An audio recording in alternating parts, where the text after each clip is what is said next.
Hola, nosotros somos de la carrera de Pedagogía. Mis compañeros y yo les presentaremos algunos temas relacionados con la materia de Psicología. Hola, buenos días. Es de mi agrado compartirles los siguientes temas. Introducción a la psicología.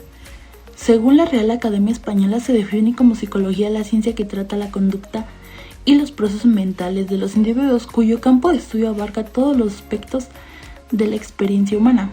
La psicología es la ciencia que estudia la mente y la conducta en interacción con el contexto. Si bien estos conceptos pueden sonar familiares, son notablemente difíciles de definir. Filósofos y científicos han tratado por cientos de años de delimitar las entidades a las que nos referimos, cuando los usamos sin lograr un acuerdo definitivo. Los antecedentes de la psicología se remontan a la antigüedad clásica, especialmente la grecorromana, ya que en el seno de esa sociedad mediterránea surgieron muchos de los grandes pensadores de Occidente. El término psicología surgió durante el Renacimiento occidental, retomando la herencia pagana grecorromana.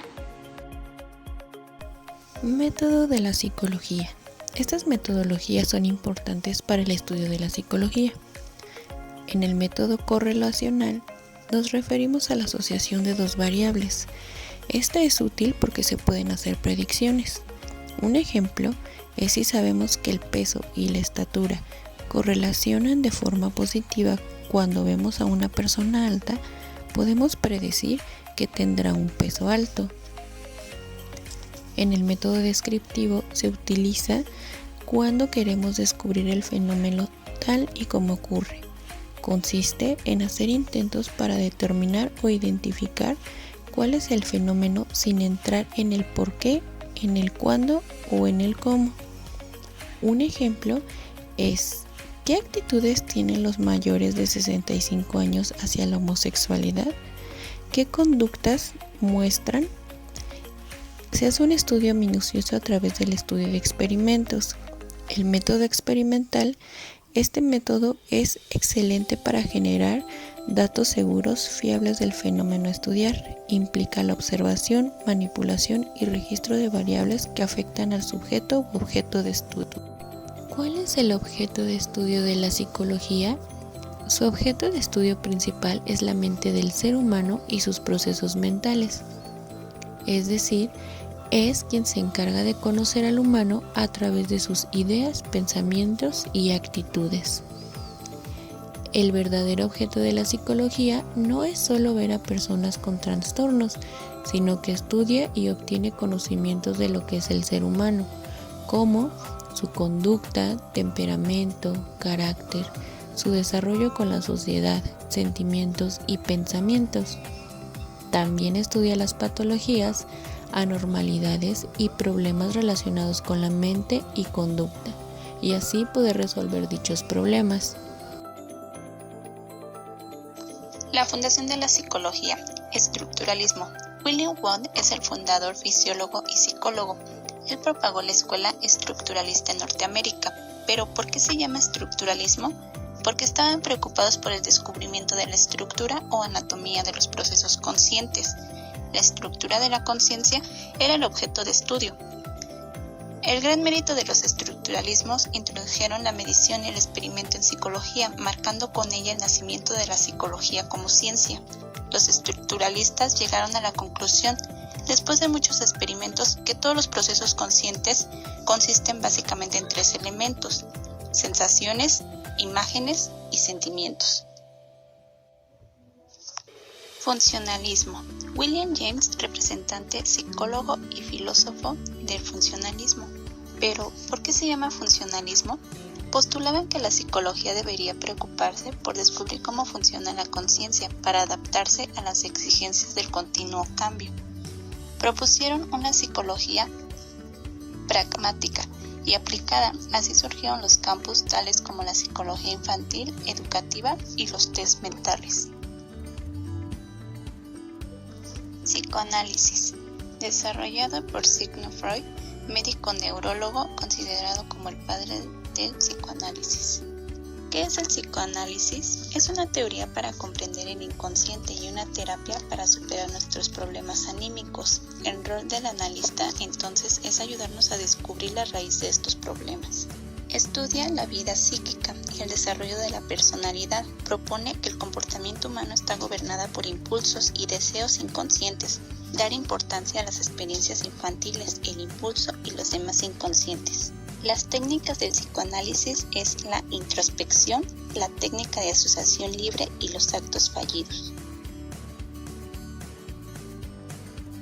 Conductismo se basa en el empleo de procedimientos estrictamente experimentales para estudiar el comportamiento observable, es decir, la conducta, teniendo en cuenta como variables el conjunto de estímulos y respuestas que conforman el entorno.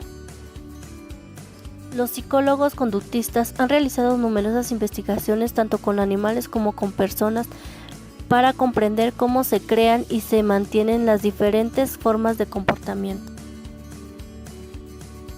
Cognitivismo es una teoría psicológica cuyo objeto de estudio es cómo la mente interpreta, procesa y almacena la información en la memoria. Dicho de otro modo, se interesa por la forma en la que la mente humana piensa y aprende. Teoría cognitivista, creada por Jean Piaget, dice que el desarrollo no se establece con cambios físicos, sino con la maduración cognitiva. Se basa en los procesos mentales del pensamiento, sentimiento, aprendizaje, retención y otros. La psicología humanista tiene como objetivo considerar al ser humano como un todo, uniendo las emociones, el cuerpo, los sentimientos, la conducta y los pensamientos.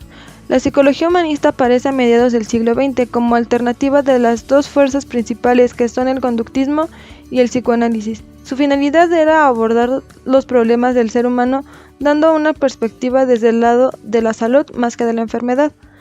Es una interpretación más de la realidad humana con fundamentos teóricos serios y sobre todo con una concepción del ser humano. El constructivismo es una corriente pedagógica que brinda herramientas al alumno para que sea capaz de construir su conocimiento resultando de las experiencias anteriores obtenidas de su entorno, es decir, que el alumno interpreta la información para crear su propia realidad. Según el constructivismo, la ciencia no descubre realidades ya hechas, sino que construye, crea e interpreta realidades. Es por ello que el proceso de aprendizaje Voy a hablarles rápidamente sobre lo que es los campos de estudio de la psicología, al igual que sus aplicaciones de algunos, ¿va? Tenemos la psicología organizacional o psicología igual industrial, la cual se enfoca en el mundo laboral y pues busca el desempeño o el mejor desempeño de cada colaborador dentro de una empresa o una organización.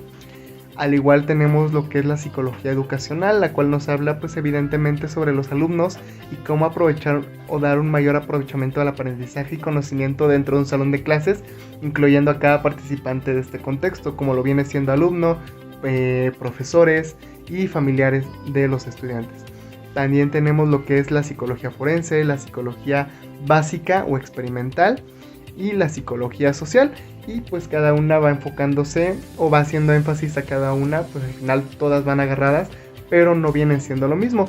También, por ejemplo, tenemos lo que es la psicología clínica, que es lo que entendemos mayormente nosotros cuando escuchamos la palabra psicología, la cual va enfocada al tratamiento de enfermedades mentales.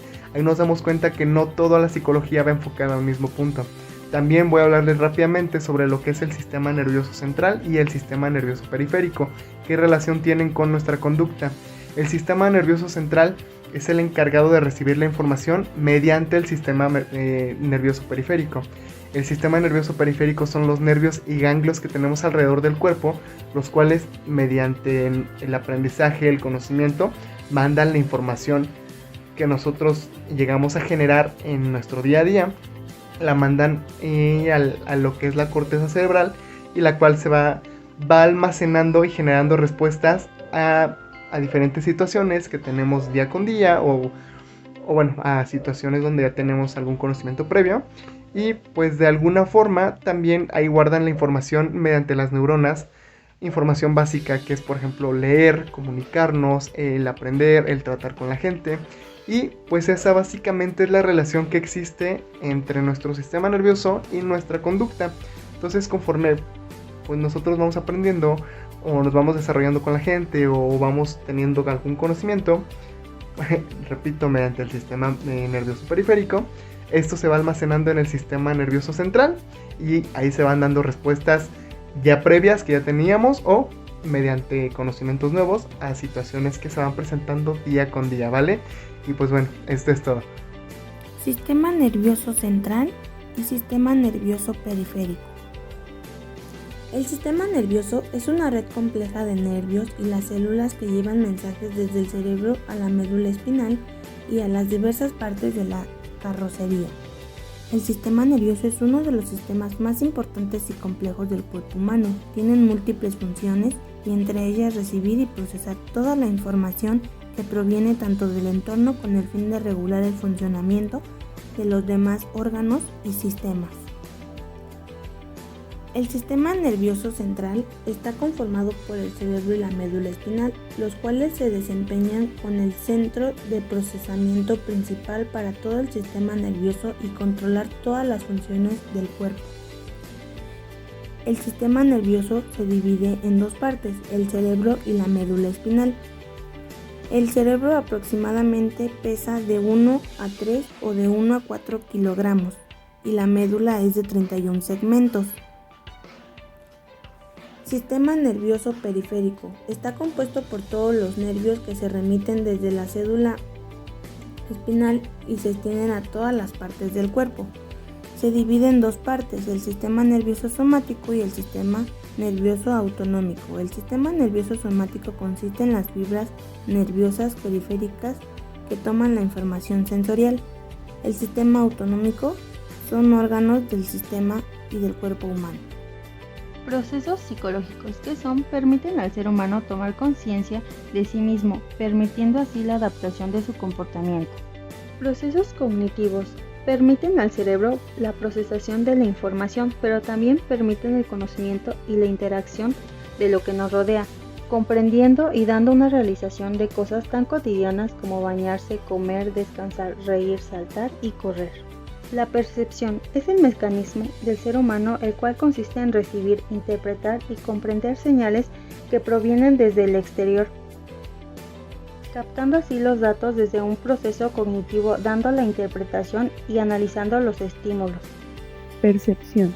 Permite al organismo recibir, transformar e interpretar información del entorno, procesos de percepción, factores que condicionan la percepción. Detención. Cada sentido dispone de un receptor sensible a un tipo específico de energía. Transducción. Conservación de la energía del estímulo en mensaje nervioso. Transmisión. Los impulsos nerviosos transmiten la información codificada al cerebro. Procesamiento de la información. Es el cerebro quien organiza e interpreta la información en forma de experiencias conscientes. Diferencia entre sentido y sensación, umbral mínimo o absoluto, intensidad más pequeña del estímulo que pueden captar los sentidos, umbral máximo, umbral diferencial, la finura con la que distinguimos varios estímulos similares, estados perceptivos y características del receptor, predisposición de la percepción a percibir características particulares de un estímulo. Los seres humanos tenemos la capacidad de captar una gran variedad de un estímulo y elaborar respuesta a ellos. Visuales, sonoros, sabores, olores, táctiles. Esta capacidad de producir respuesta a los estímulos se denomina función de relación. Externos. Proceden del exterior y son captados por los receptores externos que están situados en los órganos de los sentidos. Normalmente trabajan varios receptores a la vez. Interno. Proceden del interior del cuerpo y son captados a través de los receptores internos localizados en el organismo. Cada estímulo tiene 4 aspectos. Modalidad es un aspecto de un estímulo a lo que percibimos después de un estímulo. Intensidad. La intensidad de un estímulo se conoce por las fibras, conducen una frecuencia de potencial de acción para la intensidad del estímulo. Hay un código de frecuencia, es lo que se conoce como codificación. Localización. Para localizar una zona exacta del estímulo, hablamos de unidades sensoriales. Son todos los receptores que comparten una misma fibra nerviosa. En el caso de la piel, hay miles de receptores que comparten la misma fibra. Duración. La duración de la sensación depende de la intensidad y duración del estímulo. Cuando el estímulo percibe un largo tiempo, la intensidad disminuye. Adaptación. Estructura y disposición de los sistemas sensoriales. Los sistemas sensoriales son la clasificación de órganos que conocemos como los 5 sentidos, que ayudan al hombre a captar mayor información sobre el medio exterior o sobre sí mismo. Estos se clasifican en 4 apartados. El primero se llama mecanorreceptores. Son las sensaciones de presión y equilibrio y sonido, es decir, el oído, ubicado en las terminales nerviosas como los vasos sanguíneos, pulmones, vejiga, aparato digestivo y sistema musculoesquelético. El segundo son los quimiorreceptores. Estos estímulos provocan una reacción química. En este caso es el gusto y el olfato, ubicados en las papilas gustativas, mucosa nasal, el cuerpo de la carótida y la aorta. El tercero son los termorreceptores. Estos son estimulados por el cambio de temperatura, o mejor conocidos como el tacto, ubicados en las terminaciones nerviosas para el frío o el calor, es decir, la piel. Las fotorreceptores son aquellos que impactan en las estimulaciones luminosas o bien la vista, ubicados en la retina. Traducción y codificación de la energía estímulo. El estímulo es una energía física. Esto quiere decir que para llevarse a cabo la acción del estímulo se realiza un proceso biofísico. Un ejemplo famoso es el estímulo-respuesta, como el perro de Pavlov, en donde el estímulo es el pedazo de carne y la respuesta la salivación del perro. Percepción de intensidad y cualidad. Los atributos más importantes de la sensación son modalidad, intensidad, duración y localización. Intensidad. Cualquier modificación estimular suele llamar nuestra atención. Nos fijamos más en una fuerte explosión que en un ruido leve. Un ejemplo. 2 libros idénticos colocados en la mano de una persona con los ojos tapados se perciben como si tuvieran un peso idéntico. Sin embargo, si se añaden páginas a uno de los dos, la persona siente que uno es más pesado que otro. Aquí encuentra una diferencia entre los dos estímulos de la misma naturaleza, pero de pesos diferentes. La intensidad o cantidad de la sensación depende de la fuerza del estímulo. A continuación vamos a hablar de algunos ejemplos. Hipoestesia, trastorno de la percepción que consiste en una distorsión sensorial a causa de una disminución de la intensidad de las sensaciones. Por ejemplo, la insensibilidad reducida al dolor que se produce durante emociones intensas, soldados en el campo de batalla. Percepción de cualidad. Consiste en percibir cosas como visiones, sonidos u olores que parecen reales pero no lo son. Estas son creadas por la mente. Por ejemplo, una intoxicación por drogas. Otro ejemplo es interpretar una sombra en una calle oscura como si fuera una persona cuando no lo es. Percepción de las propiedades espaciales y temporales. La percepción y comportamiento en el espacio están determinadas por las informaciones que se reciben a través de los receptores sensoriales, vista, oído, tacto y sentido sinestésico. Orientación espacial. A través de ella la persona es capaz de saber qué lugar ocupa en las determinadas coordenadas espaciales, así como la relación que mantiene con los objetos que se encuentran en dicho espacio. Estructuración espacial, compuestas por las diversas categorías establecidas por Piaget, topológicas, proyectivas y métricas. Organización espacial se desarrolla de forma progresiva partiendo del propio sujeto hasta configurar el espacio que le rodea. La evolución de este proceso sería localizarse a sí mismo dentro del espacio y localizar objetos en el espacio.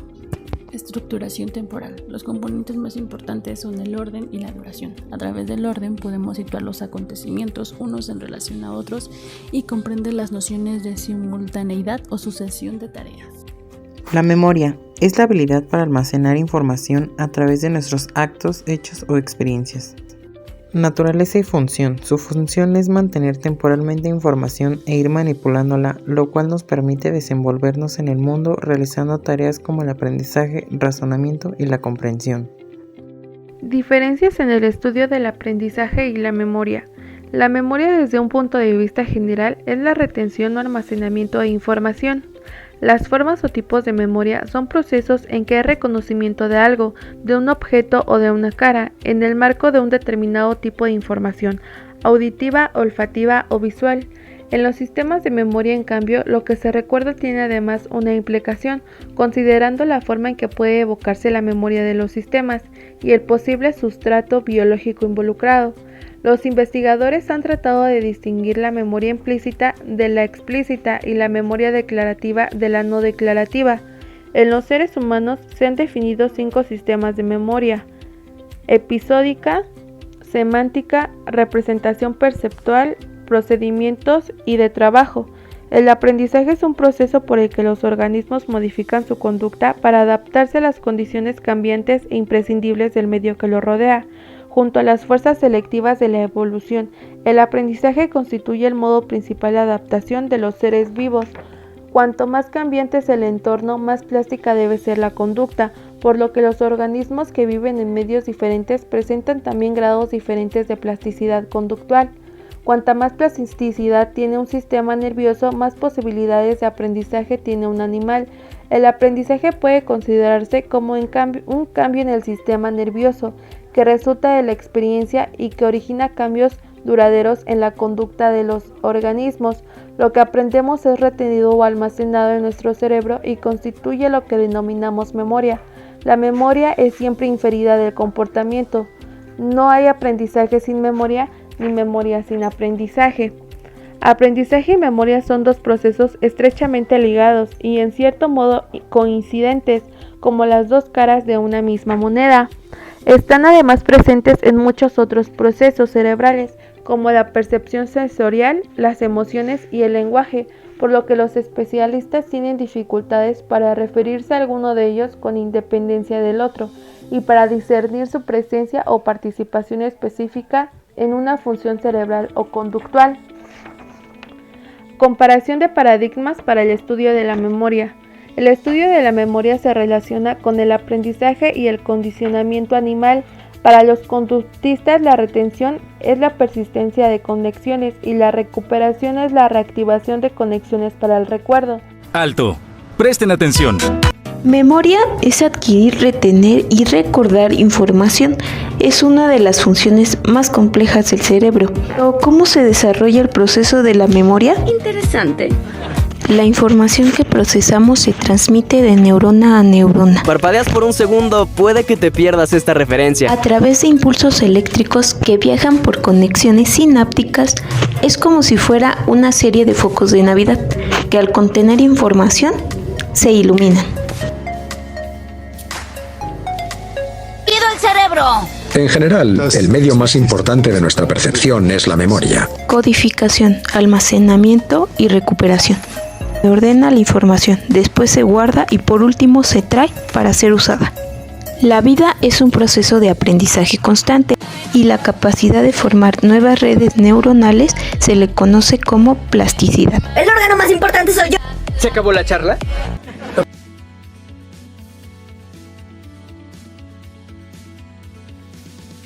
Procesos superiores. Se encargan de integrar la información con la que ya se cuenta. Generalmente se trata de procesos conscientes que requieren de un esfuerzo mental, como la creatividad, resolución de problemas y toma de decisiones. Supone un grado más elaborado y son los que nos distinguen como especie de los demás.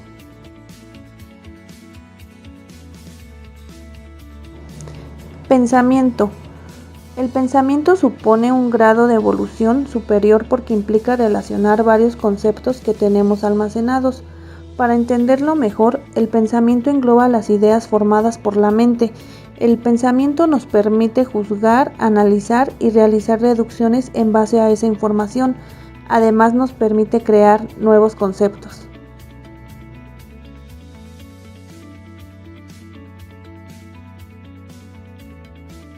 Naturaleza del pensamiento. Es crear imágenes que asociamos con los esquemas que guardamos en la memoria, con lo que nos representamos a nosotros mismos.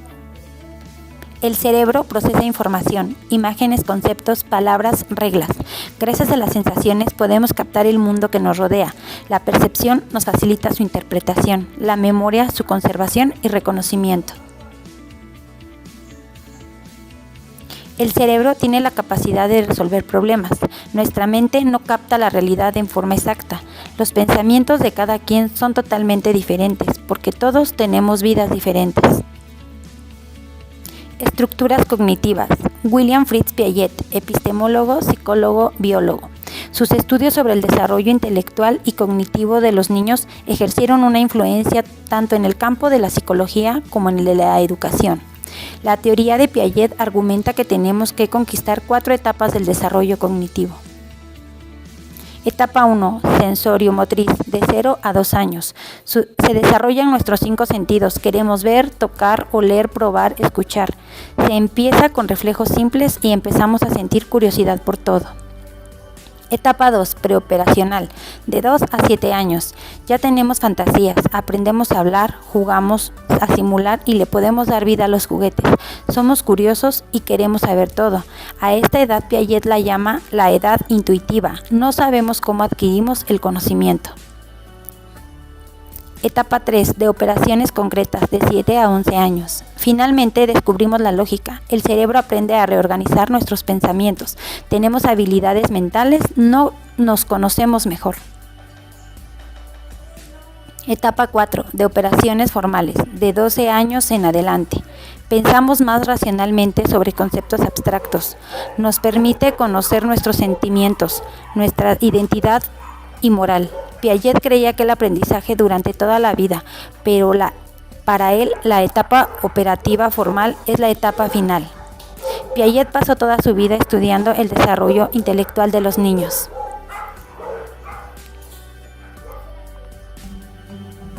Elementos para la construcción del pensamiento. Son operaciones que la conciencia realiza, son imágenes, conceptos, significado denotativo y connotativo.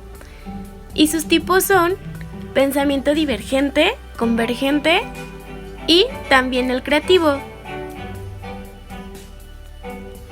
Este nos ayuda a la resolución de problemas.